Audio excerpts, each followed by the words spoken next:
প্রিয় দর্শক, বাংলা ভিউ টেলিভিশনের ফেসবুক লাইভে সবাইকে স্বাগত জানাচ্ছি। সাথে আছি আমি সাকিব আহমদ মিটু। দর্শক, আমরা এই যে 1 জুলাই থেকে লকডাউন শুরু হয়েছে সারা দেশে, সেই কঠোর লকডাউনের সকল পরিস্থিতি প্রতি ঘন্টায় আপনাদেরকে জানানোর চেষ্টা করছি। এই মুহূর্তে আমি আছি জিন্দাবাজারে, সিলেট শহরে যেটা প্রাণকেন্দ্র বলা হয় সেই জিন্দাবাজারে। সেই জিন্দাবাজার চিত্র এখন বিকাল 5টা হয়ে গেছে প্রায়। সেই জিন্দাবাজার চিত্রটা আপনাদেরকে দেখানোর চেষ্টা করব আসলে কী অবস্থায় আছে। আমরা যেমনটা বলছিলাম 1 জুলাই থেকে যে লকডাউন শুরু হয়েছে, সেই লকডাউনের কে বলা হচ্ছে যে কঠোর লকডাউন। যে কঠোর লকডাউনে মাঠে থাকবে সেনাবাহিনী, বিজিবি, র্যাব, পুলিশ এবং আনসার। যেটা বারবারই প্রশাসন বলে দিচ্ছেন যে কোনো কারণ ছাড়া, কোনো প্রয়োজন ছাড়া যেন কেউ বাইরে বের না হন। যদি কোনো কারণ ছাড়া কাউকে বাইরে পাওয়া যায় তাহলে প্রশাসন তার বিরুদ্ধে কঠোর অবস্থানে যাবে। আমরা আপনাকে এই মুহূর্তের অবস্থা, প্রায় বিকাল 5টা বাজে, 5টা 15 বাজে, এখন আমরা দেখানোর চেষ্টা করছি যে সারাদিন, আজকে দ্বিতীয় দিন চলছে লকডাউনের, সেই দ্বিতীয় দিনের পরিস্থিতি আসলে কি। যেমনটা বলছিলাম যে আসলে দ্বিতীয় দিন এবং কঠোর লকডাউনে শুধুমাত্র যে কোনো যানবাহন, সব যানবাহন বন্ধ রাখা হয়েছে। শুধুমাত্র রিক্সাকে বলা হয়েছে যে তারা থাকতে পারবে, রিক্সাকে অনুমোদন দেওয়া হয়েছে যে যেহেতু গণপরিবহন বন্ধ এবং জরুরি কাজে যে সেবা প্রতিষ্ঠান আছে বা যে কাজগুলো আসলে জরুরি প্রতিষ্ঠান আছে যা কাজ করে থাকেন, কিছু কিছু অফিস প্রয়োজন খোলা রাখার, সেগুলোর কারণে আসলে রিক্সা দেওয়া হয়েছে যেন মানুষ রিক্সা যাতায়াত করতে পারেন। আমরা শুধু দেখছি যে আসলে রিক্সা ছাড়া খুবই কমই আসলে অন্য যানবাহন দেখা যায়। আপনারা দেখতে পাচ্ছেন জিন্দাবাজার এলাকা, আমরা বেশিরভাগ রিক্সা চালকদেরই দেখছি তারা দাঁড়িয়ে আছেন। অন্য কোনো বাহন বা যানবাহন আমরা এখন পর্যন্ত দেখতে পাইনি। দর্শক, যেমনটা বলছিলাম যে এই কঠোর লকডাউনের মূল কারণ হচ্ছে গিয়ে যে হঠাৎ করেই এই করোনা সংক্রমণ সারা দেশে বেড়ে যায় এবং গতকালকে আমরা আপনাদেরকে জানিয়েছিলাম যে সর্বোচ্চ মৃত্যু ছিল 143 জন।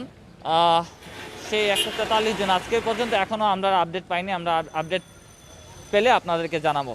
যেমনটা বলছিলাম দর্শক, যে এই করোনা মোকাবেলা করতে হলে আমাদের সবাইকে নিরাপদে থাকতে হবে, স্বাস্থ্যবিধি মানতে হবে এবং প্রশাসনের যে সরকার যে নির্দেশনা দিয়েছে সেই নির্দেশনা মেনে আসলে আমাদেরকে চলতে হবে।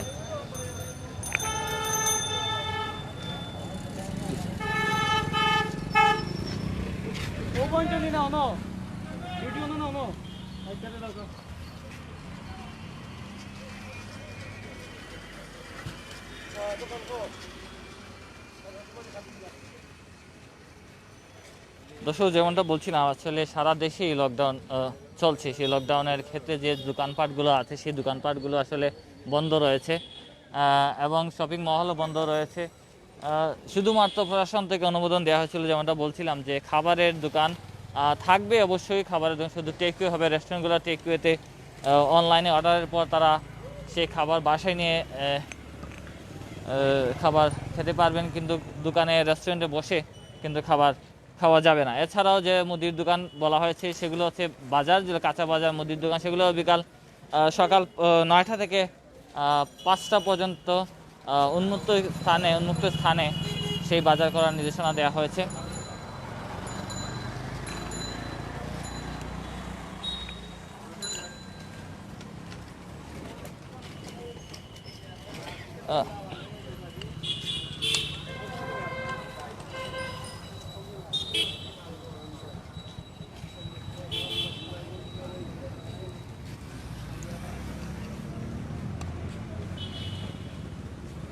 প্রিয় দর্শক, যে আমরা একটা তথ্য আপনাদেরকে জানিয়ে দিতে চাই আসলে, যেটা হচ্ছে যে বিদেশগামী যে প্রবাসীরা আছেন, যারা বিদেশে যাবেন এবং তাদের টিকার প্রয়োজন হচ্ছে, তাদেরকে আসলে একটা সুযোগ দেওয়া হয়েছে শুক্রবার। সে তথ্য আমরা বিভিন্ন গণমাধ্যমের মাধ্যমে পেয়েছি এবং আমরা বাংলা ভিউ টেলিভিশনের লাইভেও দেখিয়েছিলাম যে শুক্রবার থেকে সারা দেশের মতো সিলেটেও শুরু হয়েছে প্রবাসীদের করোনা প্রতিরোধী টিকা নিবন্ধন। যেসব প্রবাসীদের জনশক্তি কর্মসংস্থান ও প্রশিক্ষণ ব্যুরো ডাটাবেজ নিবন্ধন নেই, তাদের টিকা নিবন্ধনের আগে বিএমএটিস ডাটাবেজে নিবন্ধন করতে বলা হয়েছে। এই নিবন্ধন করতে সকাল থেকে সিলেট নগরীর শাহজালাল উপর উপশহর জেলা কর্মসংস্থান ও জনশক্তি অফিসে কিন্তু প্রচুর ভিড় ছিল এবং তাদেরকে বলা হয়েছে যারা প্রবাসী আছেন তারা যেন সেখানে গিয়ে নিবন্ধন করেন। বেশ কিছুদিন থেকে আমরা দেখছিলাম যে একটু প্রবাসী যারা ছিলেন যে বা প্রবাসগামী মানুষ যারা তারা একটু হতাশায় ভুগছিলেন, যেহেতু তাদের বিদেশ যেতে হলে টিকার যে কার্ড সেটা সনদ দেখাতে হয়, কিন্তু সেটা যদি না দেখাতে পারেন তাহলে এয়ারপোর্ট থেকে ক্লিয়ারেন্স পাওয়া যাচ্ছিল না। সেটা আসলে একটা সুযোগ, একটু কষ্ট হলেও সেই সুযোগটা পাচ্ছেন তারা।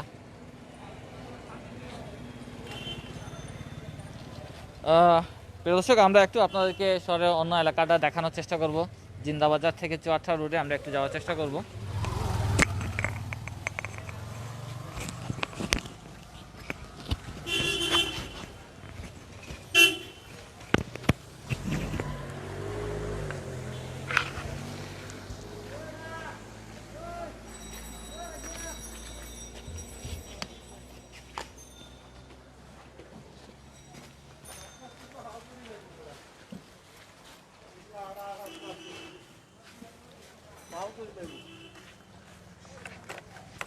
দর্শক, আপনাদেরকে আমরা শহরের বিভিন্ন এলাকা দেখানোর চেষ্টা করছি। আসলে শহরের মূল পরিস্থিতি আসলে কি, যেহেতু গত 1 জুলাই থেকে মানে গতকাল বৃহস্পতিবার থেকে সারা দেশে কঠোর লকডাউন শুরু হয়ে গেছে। এই কঠোর লকডাউনের সকল পরিস্থিতি আসলে আপনাদেরকে প্রতি ঘন্টায় আমরা বাংলাদেশ টেলিভিশন দেখানোর চেষ্টা করছি। আমরা এখন শহরের অন্য এলাকাটা আপনাদেরকে দেখানোর চেষ্টা করব। চৌহাট্টার দিকে যাচ্ছি। আপনারা দেখতে পাচ্ছেন যে ব্যস্ততম যে জিন্দাবাজার এলাকাটা আসলে নীরব নিস্তব্ধই বলা যায়। সকল ব্যবসা প্রতিষ্ঠান, সকল দোকানপাট কিন্তু বন্ধ রয়েছে। বারবারই কিন্তু বলা হয়েছে যে কোনো কারণ ছাড়া যেন এই লকডাউনে মানুষ বাইরে না আসেন। দর্শক, যেমনটা বলছিলাম, হঠাৎ করে দেশে করোনা সংক্রমণ বেড়ে যাওয়ার কারণে কিন্তু এই লকডাউন দেওয়া হয়েছে। এই লকডাউনে নানা বিধিনিষেধ দেওয়া হয়েছে, সেগুলো যদি কেউ অমান্য করেন তাহলে কিন্তু প্রশাসন তার বিরুদ্ধে কঠোর অবস্থানে যাবে। দেশের সকল অভ্যন্তরীণ যে যোগাযোগ ব্যবস্থা আছে সেই যোগাযোগ ব্যবস্থাগুলো কিন্তু বন্ধ করে দেওয়া হয়েছে। বাস, ট্রেন, রেল যোগাযোগ, যেমনটা বলছিলাম, বিমান, নৌ পরিবহন সব কিছু কিন্তু বন্ধ রয়েছে। শুধুমাত্র একটা ব্যবস্থা খোলা রয়েছে যে আন্তর্জাতিক বিমানে যারা ভ্রমণ করবেন তাদের জন্য একটা সুযোগ রাখা হয়েছে যে তারা বিমানবন্দরে যাওয়া এবং বিমানবন্দরে থেকে আসার জন্য তাদের যে আন্তর্জাতিক টিকিট আছে, যে টিকিটটা আসলে আইনশৃঙ্খল বাহিনীর সম্মুখীন হলে সেটা প্রদর্শন করতে হবে এবং সেটা করলেই আসলে তারা ছাড় পেতে পারেন এবং তার অবশ্যই নিজস্ব পরিবহনে কিন্তু যাতায়াত করতে হবে। আমরা চুয়াট্টা পয়েন্টে আছি। চুয়াট্টা পয়েন্টটা আমরা পুরোটা দেখানোর আপনাদেরকে চেষ্টা করব। আসলে এই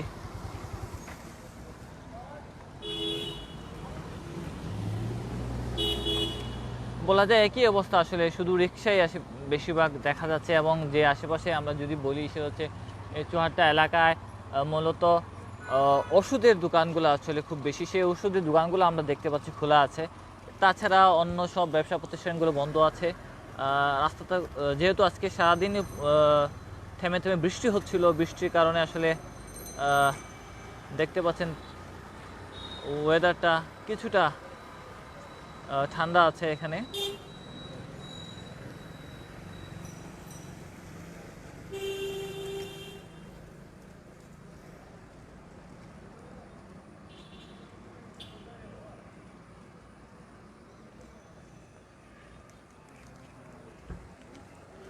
প্রিয় দর্শক, আমরা যেমনটা বলছিলাম যে আসলে লকডাউনে আসলে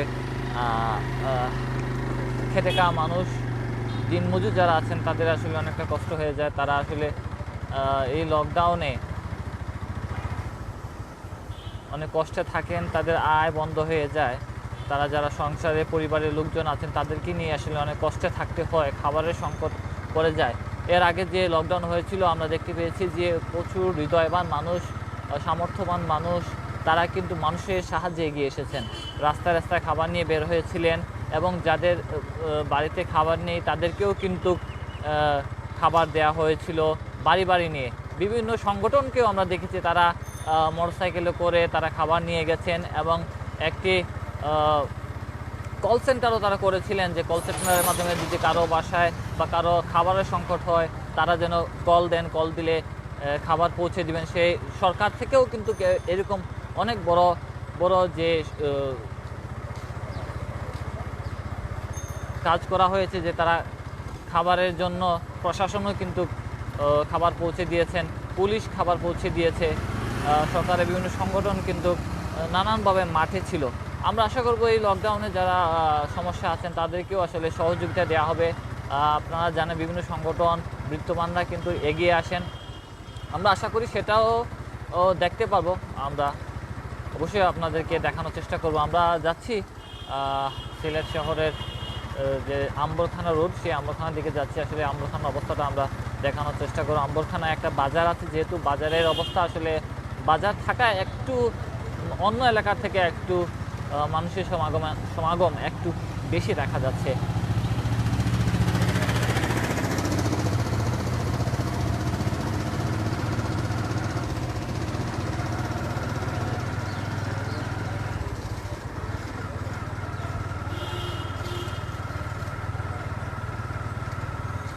দর্শক, যেমনটা বলছিলাম যে গতকালকে আমরা দেখেছি যে ঢাকায়, চট্টগ্রামে বিভিন্ন এলাকায় লকডাউনে কোনো কারণ ছাড়া বাইরে বের হওয়ার কারণে কিন্তু প্রশাসনের হাতে অনেকজন আটক হয়েছেন।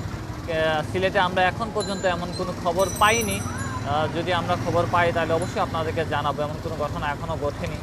আপনারা দেখতে পাচ্ছেন যে এই যে আম্বরখানা এলাকা, সেই আম্বরখানা এলাকায় একটা কাঁচা বাজার আছে, বেশ বড় বাজার।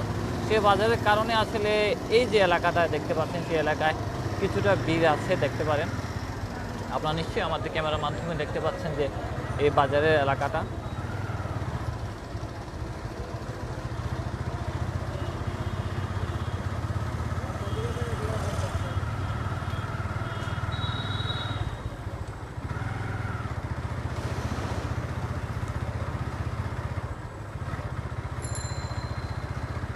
এই লকডাউনে কিন্তু আপনাদেরকে জানিয়ে রাখতে চাই, যারা শহরে আছেন, শহরের বাইরে যাওয়ার কালে কিন্তু অবশ্যই আপনাদেরকে পুলিশের চেকপোস্ট পার হতে হবে। প্রতিটা মোড়ে কিন্তু আমরা আমাদের আগের লাইভগুলোতে দেখিয়েছিলাম যে সিলেট শহর থেকে বের হওয়া এবং সিলেটে প্রবেশ করার প্রবেশ পথ যেগুলো আছে, সেই প্রবেশ পথে কিন্তু পুলিশের এবং বিজিবির বিভিন্ন আইনশৃঙ্খলা বাহিনীর কিন্তু চেকপোস্ট আছে। যারাই আসলে বের হতে চাচ্ছেন বা শহরে ঢুকতে চাচ্ছেন তাদেরকে কিন্তু চেক করা হচ্ছে এবং জবাবদিহি তারা আওতায় নিয়ে আসা হচ্ছে। তারা কী কারণে বের হচ্ছেন, কী কারণে বাইরে আছেন, সেগুলো কিন্তু উত্তর দিতে হচ্ছে। কেউ যদি যুক্তিসঙ্গত উত্তর না দিতে পারেন তাদের বিরুদ্ধে কিন্তু আইনশৃঙ্খলা বাহিনী অ্যাকশনে যাচ্ছে।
দর্শক, আমরা আপনাদেরকে সিলেটের পরিস্থিতিটা, শহরের পরিস্থিতিটা আপনাদেরকে দেখানোর চেষ্টা করছি।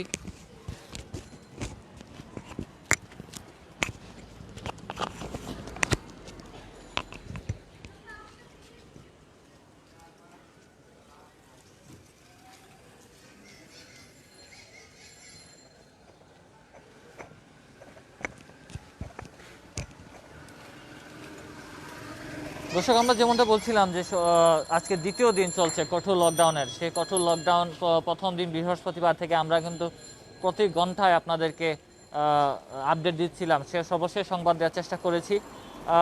এই মুহূর্তে আমরা যে আম্বরখানা রোডে আছি, আমরা আপনাদেরকে শহরের পরিস্থিতিটা দেখানোর চেষ্টা করেছি। আবারও নতুন কোনো আপডেট নিয়ে আমরা আবার আপনাদের কাছে আসব। ততক্ষণ বাংলাদেশ টেলিভিশনের সাথেই থাকুন এবং নিরাপদে থাকুন, সুস্থ থাকুন। আমি সাকিব মিঠু এখনের মতো বিদায় নিচ্ছি, আবারও দেখা হবে।